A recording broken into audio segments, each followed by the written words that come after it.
What's going on, guys? Welcome back to the channel. Super excited about today's video because we're about to check out a different type of first responder than we've ever checked out before. And that is a UK mountain rescue team. This has been suggested many times in the comments section, and I'm not 100% certain what you usually call these teams, if they are just a mountain rescue team, an emergency mountain rescue team, or if there's some other name to describe these guys. But basically, these are the guys that go out and obviously rescue people that are trapped or have got stranded or injured during hiking and on mountains and whatnot. I'm wondering if they're also volunteers, because we've learned a lot of the first responder emergency service teams in the UK are, which blows my mind. Yeah. But anyways, guys, today we're going to be checking out 48 Hours in Mountain Rescue, the Adele Mountain Rescue Team. And all I really know about these guys, I believe they are in the Peak District in England. Okay. So anyways, guys, enough rambling. Let's go ahead and check this out.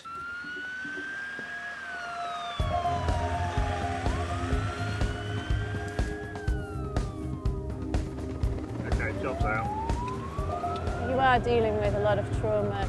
You see a lot of trauma. She's fallen a good distance and she's definitely got a nice dinner fork fracture of the right wrist. Yeah, we've got fine. The book stops with us, really. But this time we do have to do things that are probably a little bit... They were in a river, did you see that? Yeah, they're all over. Because of the distance she's fallen, she's also banged her head. If the pages go off and you run to the incident, you can be the first person there. You're stuck. It's quite a costly business, but it's great to be able to help people that are in need. Seems very varied. Yeah.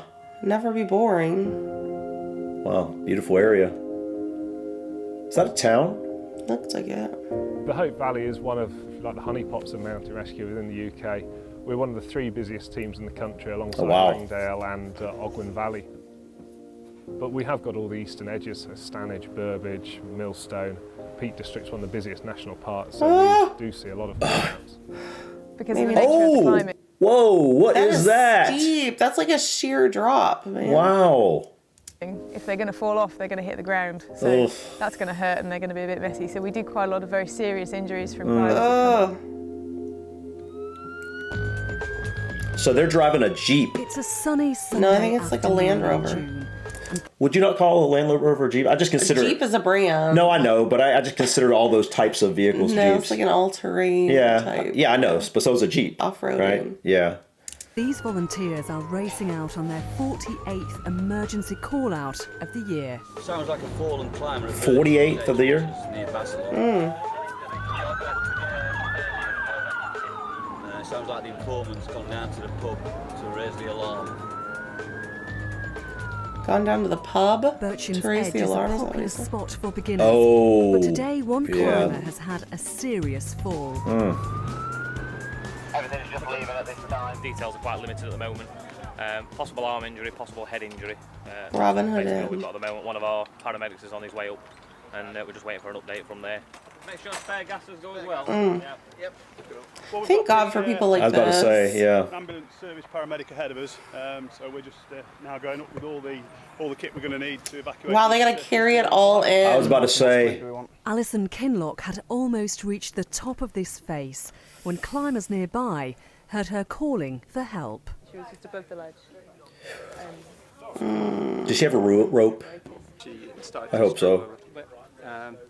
And she shouted to me to help her. So I ran to the top to try and help her off. By the time I got up there, she'd fallen off. She was panicking and probably sweating on her hands and her legs are shaking. I ran down and met them by the Robin Hood pub. By the time I was there, a guy had arrived from Edale Mountain Rescue. And then everyone else has assembled over the next 10 minutes. So amazing, really. Wow, within 10 minutes. 10 minutes. All this morphine, and then we're going to get ready to move you. She's gone up the crag, she's took a fall, landed, probably put her arm out. So she's definitely got an arm injury, but lucky she didn't hit her head. Distance she's fallen. Whoa, guys, look how many people are here. That is pretty crazy when you think about it. I didn't even notice that all of them look like they're part of the mountain rescue team. Like, I mean, they obviously have hard hats on. I'm thinking everybody with a hard hat is one of these rescue team members. That is insane. Right? Are they volunteers? Because if so, yeah, that's impressive. Yeah, very impressive. Wow. Almost seems a little overkill. Well, that's good, right? Yeah. Because they don't know if they're going to have to carry her out. The exact situation. And they're obviously carrying in a bunch of equipment. And the crazy thing is, you were kind of talking about how they had to walk everything in. They weren't able to stretcher or whatever. Yeah, get to the spot, with a vehicle or something. She's also banged her head. Oh, she did hit her head. A lot less.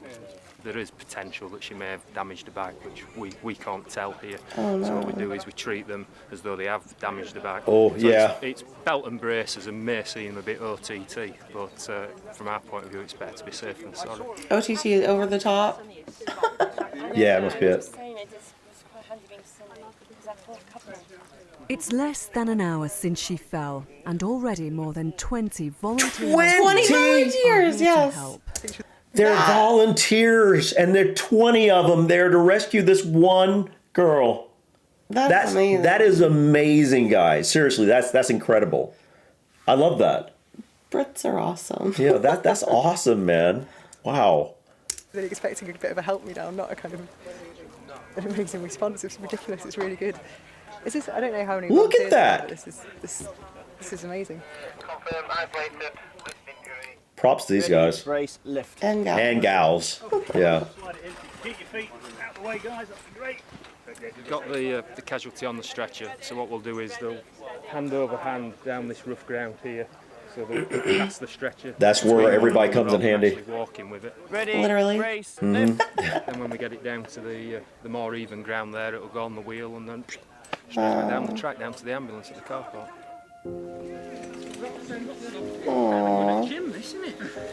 This is awesome. What beautiful scenery too. Yeah.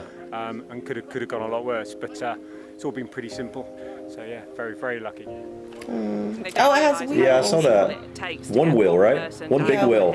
Oh! Difficult, but six That's people on a cool. stretcher, plus all the bags that we've already taken up to treat the patient. That's already a minimum of 12 just to extricate one person off the hillside. Wow. And I just wanted to point that out. I think you noticed it. You noticed the one wheel, but it's like stretchers that I've seen normally have they have small wheels, but I guess this was made for off-roading, an off-road stretcher. Right. And it has a big wheel so that it can go over the terrain and whatnot. And it's not so rough and hurt the person. I've never seen that before. I haven't either. That's pretty cool. All I've seen is the hospital ones, the ones that are in our ambulances, which probably are what you see in a normal ambulance, which have I guess 4 wheels, right? Mm-hmm. 4 small wheels, like a shopping cart almost. Yeah. Yeah. East Midlands. So as Alison heads off to hospital, these volunteers head back to prepare for their next call. Wow. We'd all be ready to admit it's a buzz of excitement when we do get a call out. And the satisfaction when we finish that call out is immense, really. That's the fact, we get a buzz, really. And at my age, I need a buzz. You do come across situations where you can see the panic in their faces and the whites of their eyes, but then they recognise you as an organisation to come and help them, and that's what gives you the buzz from it. If I didn't enjoy it, then I wouldn't do it. And you imagine how much more relaxed you would be. First, you're panicking if you got in some kind of serious situation, you fell or whatever. She was lucky there was someone coming up the path. Right, but what I'm saying is first you're panicking, but when you see 10 or 20 of these volunteers surrounding you, that's going to help you feel much calmer because you're going to be I've got people watching out for me in this moment. That's awesome. Yeah. Gives you the buzz from it. If I didn't enjoy it, then I wouldn't do it. But it does. Look at that. Part of your life. It takes a hell of a lot of time, but the main reason is I enjoy it. The time that I stop enjoying it, I shall stop doing it. Wow. But rescues don't just happen on the peaks and moors. Right down there. Oh, This they team are now also ready to rescue directly in the river. water. Wow. We've been notified by local police of a concern for a missing angler. They've found his fishing box on the side of the river. We've been tasked just to search this stretch of river. A lot of it at the moment is obviously quite low, but there are some undercuts and things that can only be searched from the water, so that's primarily what they're going to be looking at. Wow. Mountain rescue teams in general now have taken on primarily water search and rescue to recover within their own teams. Some teams are expanding that and obviously making resources available to other emergency services. Oh, so wow. here we have like search and rescue. That's what I was about to say. You know, but I don't think are they volunteers? I think. I don't know. Yeah, they just said they were volunteers. No, I'm saying here in the U.S. search and rescue. I have no idea. I've never looked into that. I haven't either. But I'm very impressed with it. Like they do a little bit of everything, it seems, when it comes to just out and about rescue. I thought it was going to be like just mountain rescue. I did too. But here they are on low-lying ground, and they're just doing search and rescue now. Wow. Yeah, affirmative, green, over. They've just found a fleece which might be belonging to the person we're looking for. So we'll have to get back to the police and find out what he was last seen wearing. If that was it, maybe it's a clue. Yeah, fine. We've got ground. Can you check it for us, mate? Yeah, we have a find. What is that? I was wondering. Today they're training. Confirmed. Oh, okay. Still alive. Next time, this could easily be for real. Were they holding like a fake, like a dummy? Yeah. I was like, oh my gosh. Yeah. Here, if you pull them with your push, it should come out onto the bank. It's really. Is that like a floating gurney? It's like a raft. They're practicing. Yeah, but like a floating stretcher. Earlier this year, for a body. We went to the same river, and the water level was 2 foot high on this. There were large, mature trees floating down. We took one at ropes out at one bit, so really gnarly. What you see today is a state river turn into 24 hours a raging torrent. I am convinced that the people I work with have absolutely no idea what I do at the weekend, even though I do tell them. This is completely different, and it is a second job. And I bet. Yeah. Time goes into this as it goes into my other job, my real job. I'm guessing very rewarding though. There's a lot of people out there that still think that we do get paid and we do it as a job. You know, it would be nice to do it, but as it stands at the minute, you know, it is just a voluntary organisation. But it's not just men and women who make up the members of this team. Meet Flash, the team's fastest searcher. The team's pretty good at searching without a dog. And her role really is to fill the gaps in. She needs to search where we can't see. So if anybody's hidden from view, the dog's there. Oh, chance of the team. that is awesome. Find him. Oh my goodness. Go on, girl, Flashy, wait! Go on, get up! The team are really good. They like their dog, and sometimes they like me when I find they're lost property, but yeah, we have a great time. There's nothing better than working a dog, especially a dog like this one. That's awesome.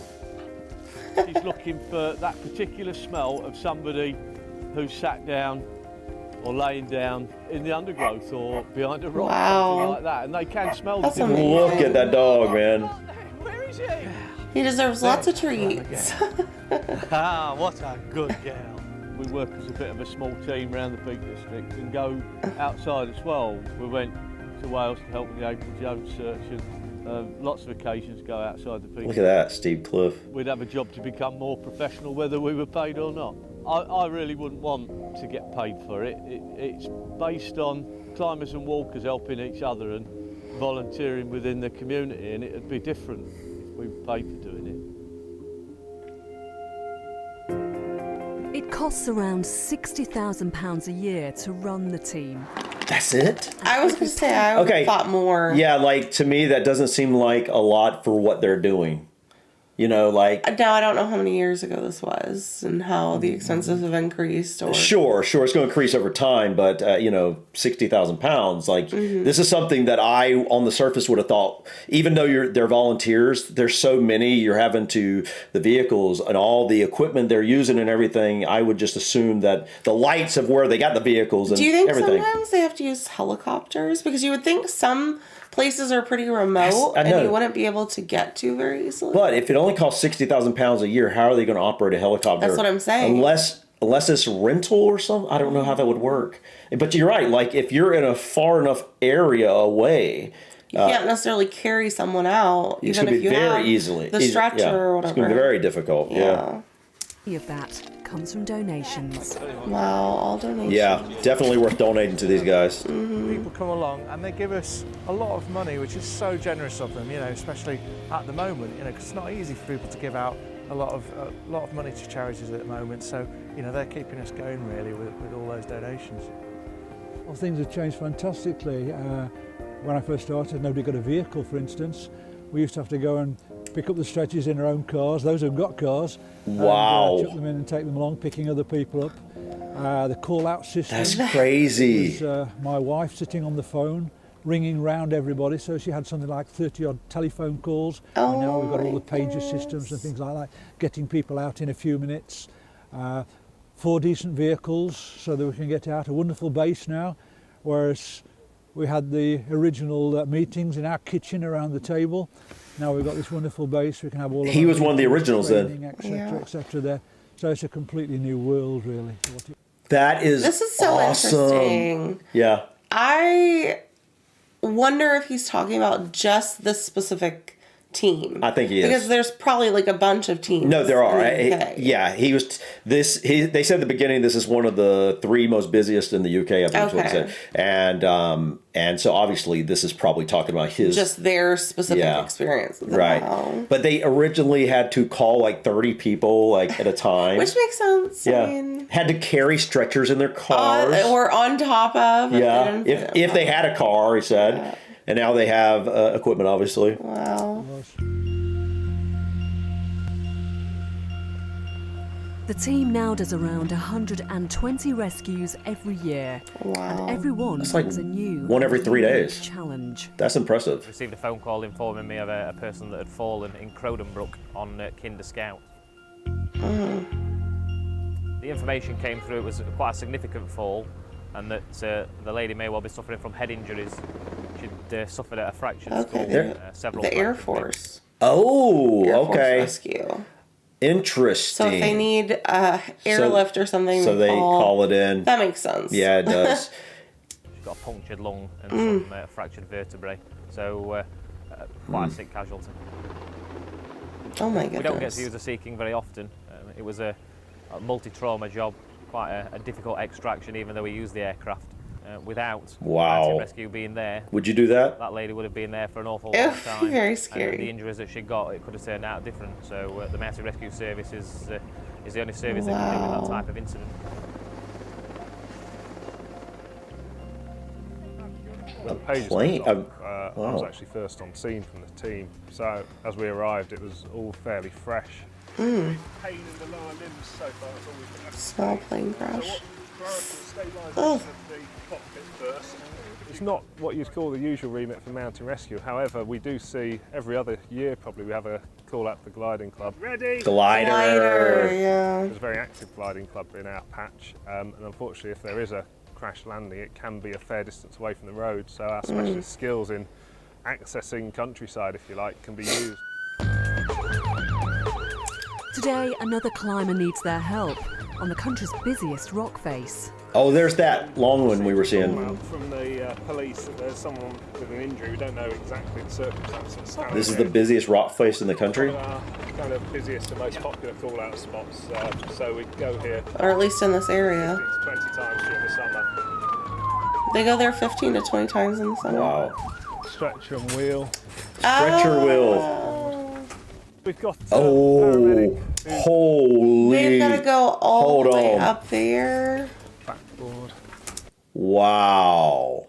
You got to be fit and in shape to do this. There is no doubt. You've got to be fit. And if you're to do not, this. you'll get fit pretty quick. Yeah. Yeah. These are some hills they're hiking to bring people out. Wow. We've got a paramedic who's almost reaching the top now. The rest of the team, some guys are bringing the stretcher.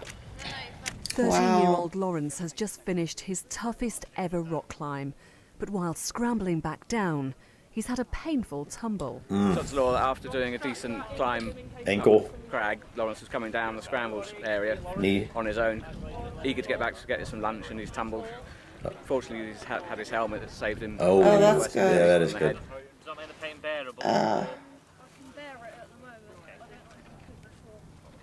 He tumbled enough to sort of go round at least down to his head once, and I don't think it hit too heavily because he probably put his arm out to save him, which is why his arm's taken most of the injury. He kind of like slipped on a rock, so I went all the way up, and he had like grazes all up his arm, and he was just lying down, and it looked very hurt. Aww.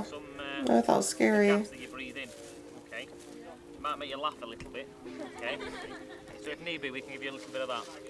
Seems to have an isolated arm injury, not knocked unconscious, no evidence of head injury. So we've splintered his arm injury. James, our paramedic's done that. Managed his pain with some gas and air, Entonox, and we've prepared the stretcher to carry him back down to the road where we're going to be met by an ambulance. I've got him. You got him, mate. Isolated left wrist, cuts and grazes to his shins, but other than that, rest. Hey, mate. How you doing? There you go. Don't try parachuting now, okay? This is where the mounted rescue teams come into their own, really. Without them, you know, this person will be sat here a hell of a lot longer, and you know, a hypothermia, even on a day like today where it's been quite warm, would set in. So these guys are vital in this kind of environment. Wow. Luckily, Lawrence has avoided any serious injuries. That's good. Many other climbers who fall here aren't so lucky. My climbing partner's son has fallen. Not climbing, I hasten to add. He was just walking along, and we're just getting him off the hill. Lawrence is one of the team's youngest and lightest casualties, and that makes his rescue even quicker. I mean, it makes all the difference when they're only 13 years old. That stretcher, I can't get over that one-wheeled stretcher. Yeah, that's really amazing. Cool. Yeah. I love that design. It was pretty genius. Yeah, I wonder who came up with that, because that's a great idea. Mm.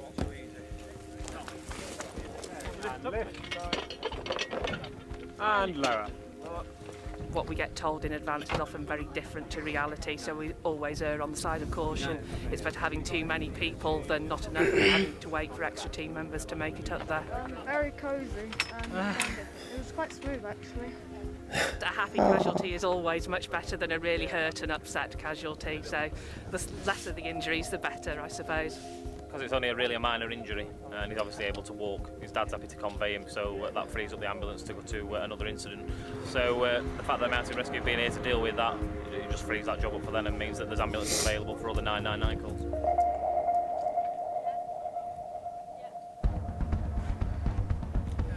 I think mounted rescue works very well because it's climbers and walkers looking after climbers and walkers. People who don't like outdoors, you know, they'll say, well, it's their fault they've got there. But I'm just glad they have got there because they've got out of the house. That's harsh. Yeah. And they live in their life. Look at that. The fact that you can call on 50 volunteers at short notice. 50 volunteers. Nobody Wow. thought that. They couldn't do what they do. Wow, look at that. On this. Yeah. That's why it's such an important service. I mean, a full recovery. Wow. I was just extremely lucky because apart from my wrist, there's not a bruise on me. They were so good and I couldn't believe how fast they were. So for me, it was as if I'd only been there 5-10 minutes. Oh, was that the first lady we saw? Out and they were just so That professional. 20 people show up for. They were just so good.